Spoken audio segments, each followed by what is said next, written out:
kind of starting this and summarizing a little bit of Ball State last week.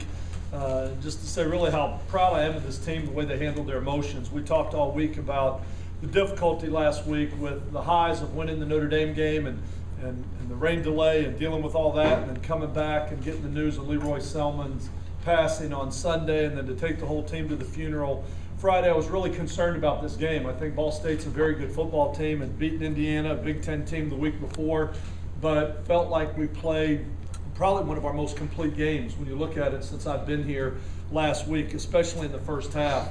I thought the home crowd was awesome. I mean, the people that were there made a lot of noise. It's that they said there's no place like home, and to have an opportunity to come back and play in Raymond James Stadium was a far cry from playing at Notre Dame the week before, having the opportunity to play in front of our home fans. But I really felt like it was a complete game.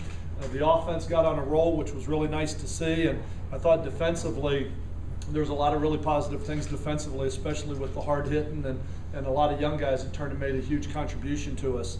Looking at it, starting on the offensive side of the ball, it's far and away the best game that B.J. Daniels has had since I've been here. You look at it statistically, and it was highs for completions and attempts and yards and all those things.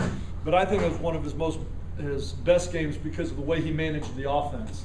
Just the poise that he's showing in the pocket right now, the confidence that he is displaying, the leadership role that he's given forth. He is truly playing quarterback. He's not just an athlete running around making plays. I thought he did a great job of managing the game on Saturday, taking what the defense gave us, making the right reads, doing the things that he was doing. Really proud of the way he played. And it was nice to see Darryl Scott kind of have his coming out party for, I guess it was 11 rushes for about 80 yards. But I think he's starting to run with a little bit more confidence. Landy and Shields have proven to be a pretty consistent combination for us at the tight end position and a big part of our passing game.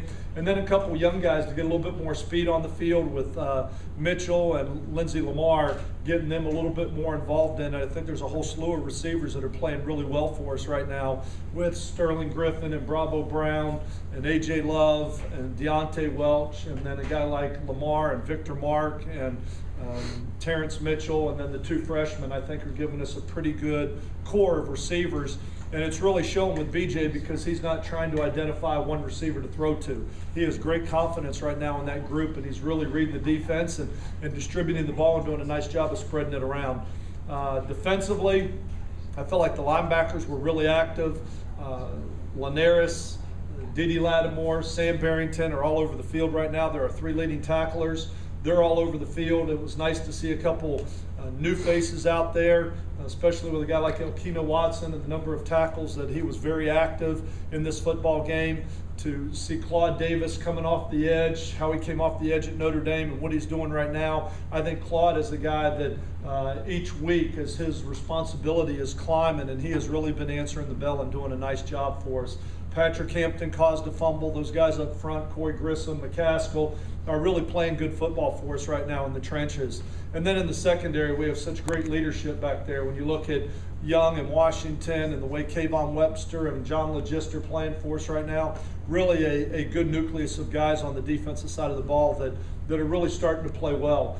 But probably one of the things that I was most pleased about was on the special team side of it. Really excited to see what we call our dirty dozen, really excited to see them starting to come together, and that is starting to take shape more than it has since I've been here. Last year we tried to do it, couldn't get that core group of guys to be on all our special teams, but now when you start to look at Sanchez and Evan Landy, when you look at Mike June and Rashard Clyde, you look at Ernie Tabatu, you look at Mark Joyce, Spencer Boyd was a huge role in that. I talked about Mike June. There's just so many guys that are really starting to stand out for us on those special teams, and what a great way to start a football game when you go in with a big concern and 8 seconds into the game you're up 7-0. Great hit by Spencer Boyd and Mike June forcing the fumble, and with Mark Joyce being able to scoop it up. But I've always said those guys on special teams, those are tomorrow's starters.